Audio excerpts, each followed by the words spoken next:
For the first time ever in Premier League history, Newcastle United will welcome Premier League new boys Luton Town to St James's Park. This is going to be a very eventful game. Luton Town, who are fighting down in the relegation spots, who epitomise the saying of never give up. Newcastle United, who after a very eventful 3-1 win at Villa Park, are now pushing for them European places. It's all to play for. Both teams are going to fight with the badge on their chest. So of course for that we will bring you a match preview, and we've got very, very exciting team news as Alexander Isak and Harvey could make a return tomorrow. Without further ado, people, let's get into the match preview. Right then, lads and lasses, how we're doing, and welcome back to the channel. Of course, it's a match preview and it's against Luton Town at St James's Park. We've already done a match preview, of course, for our trip to Kenilworth Road. We know what happened there. Probably we got beat by the better team. I mean, they dropped every single set piece on us, which is what I said in that match preview. They really do prioritise them set pieces. They've got big lads and they've got very good crossers of the ball as well. We'll get into individual players of Luton Town later. But first of all, some team news given to us by Craig Obo, sort of Jason Tyndall, I should say, as he took today's press conference instead of Eddie Howe, who unfortunately is unwell. Fingers crossed he's okay to be in the dugout tomorrow. But of course we've got team news, and probably some of the best team news we've had in a while. As we know, Alexander Isak got subbed off in our 3-1 win away at Villa Park to play Aston Villa. We all thought it was the end of the world, and I mean, if he was out for a very long time, it would be. Is Jason Tyndall bluffing about what I'm just going to tell you? Anyways, he said that Isak's groin injury has got better over the past couple of days, and he's got a chance, quote unquote, chance. I don't know if Jason Tyndall's just going to be like Eddie Howe, and him saying that he has a chance to play against Luton means that he's out for the next 10 years. But anyways, he does say that he has a chance to play against Luton, and it's not as serious as people thought. Now, moving on to Harvey, which I'm very pleased about this. I mean, signed him for £40 million. He's got a big sort of name to live up to. We haven't seen the best of him, but of course we know that he is going to fulfill that potential. Fingers crossed.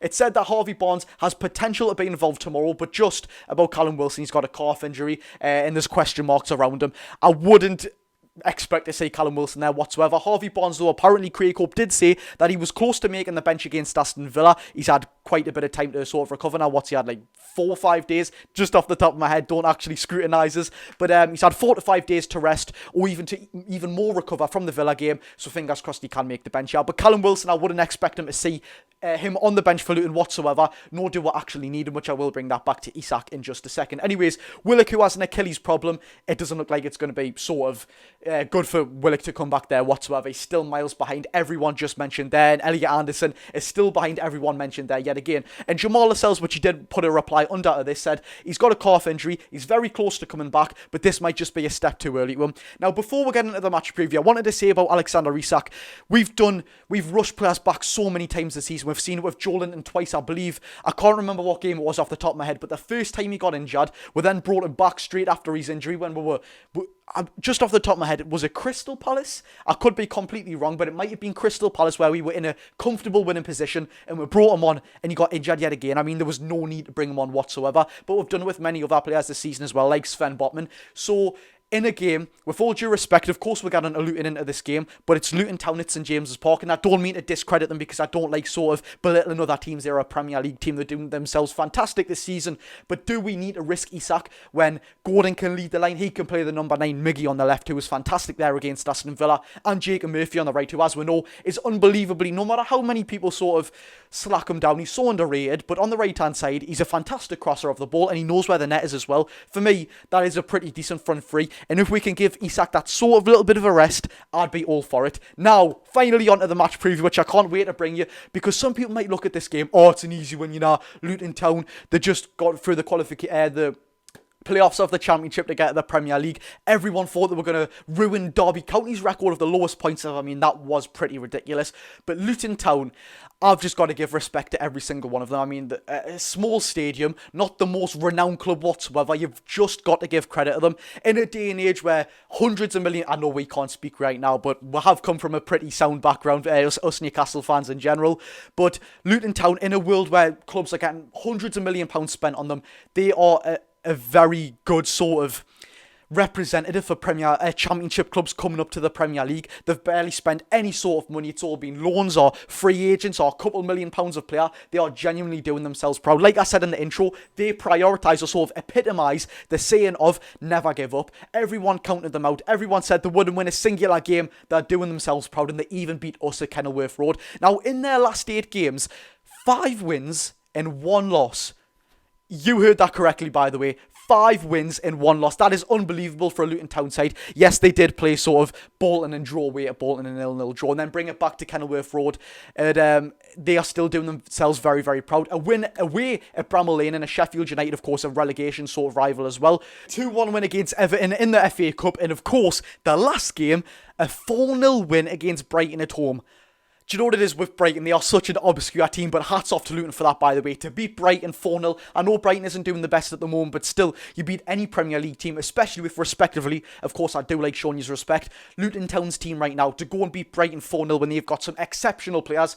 Hats off to Luton Town, you know. People will be saying, oh, it's an easy win. Like I said, Luton Town are no mugs whatsoever. The beat with this season, where fair play, we didn't play too bad. They just were the better team in that game. It has to be said.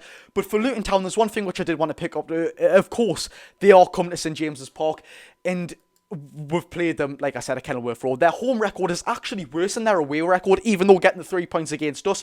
In the away league, of course, points picked up away from home, they are 16th, and although it's not too good, they have played 10 games and only won 2, but still, it's better than the home record, and like we said, you never count them out of any game. If we do what we've done a pretty few times this season, we've shown respect to the opponent. For example, Liverpool, when we went 1-0 up, and they got a red card at St James's Park, and by the way, I know this doesn't make that much of a difference, but they were going up the hill at St James's Park in the second half. We probably shown them too much respect. We just sat back, we went back into gear 1, and they come back in a bit, we're in the bum. So that's not what we want to do with Luton. We don't want to show them any single respect whatsoever. We don't just want to say, it is Luton Town, do you know what I mean? Take it easy against them, lads. No, go out there, all guns are blazing, and that's really what we need to do, because these lads, they're big physical lads, and they will put up a fight. And there's individual players which I do want to get on to, which I did in the last match preview against Luton Town, of course, for our trip against Kenilworth Road yet again. But there's some players here which you just simply have to credit. Ross Barkley, who was linked with Newcastle United, I'd say when we probably first got took over, and people were saying, oh, he's washed up, blah, blah, blah. To be fair, he didn't do himself any favours. He was getting injured all of the time, and he wasn't competing at the highest level anymore. But if you seriously watch football, and I know some people judge just judge it, oh, Ross Barkley's playing for Luton Town, relegation rivals, he's not that good. If you actually watch Ross Barkley's performances for Luton Town, he's genuinely a very, very good player. Seriously, he's been performing better than, for example, Sean Longstaff in our midfield position. I know that's harsh to batter down my own player, but it's simple as he genuinely has been putting in fantastic performances for Luton Town. He's very physical, and his passing is genuinely superb. I wouldn't say he's coming back to his best, because of course when he was at Everton, he had an unbelievable potential. It's never good to say a player not fulfill his potential. Unfortunately, that has happened in his case. But there's even more players, even more English players, and the majority of them are very good English players. Like, it just went out my head there for a second, but I am going to get onto it. What's that lad's name? He's very, very good. Is it Alfie Doughty? A left wing back, I believe he is. Against us, he had a pretty good little spell as well. There's even more Ogbeni. I think he's a pretty decent player. But Adebayo, I believe it is. I think he's got like a massively obscure name. But anyways, he got a hat-trick against Brighton. You know, Mug, if you're getting a hat-trick in the Premier League, do you know what I mean? Especially against Brighton as well. I did highlight him in the last match preview. And one player, which I really, really do want to, which people aren't speaking about whatsoever, it's Tomasz Kaminski. He is a very, very good goalkeeper. He gives us sort of... he probably is performing better than Prime Dubravka right now, but he's given us sort of flashbacks of Prime Dubravka in that 17-18 season. Honestly, his reflexes are superb. They got him from Blackburn Rovers for very, very cheap. Was it free or was it a cheap? I don't actually know. That's off the top of my head.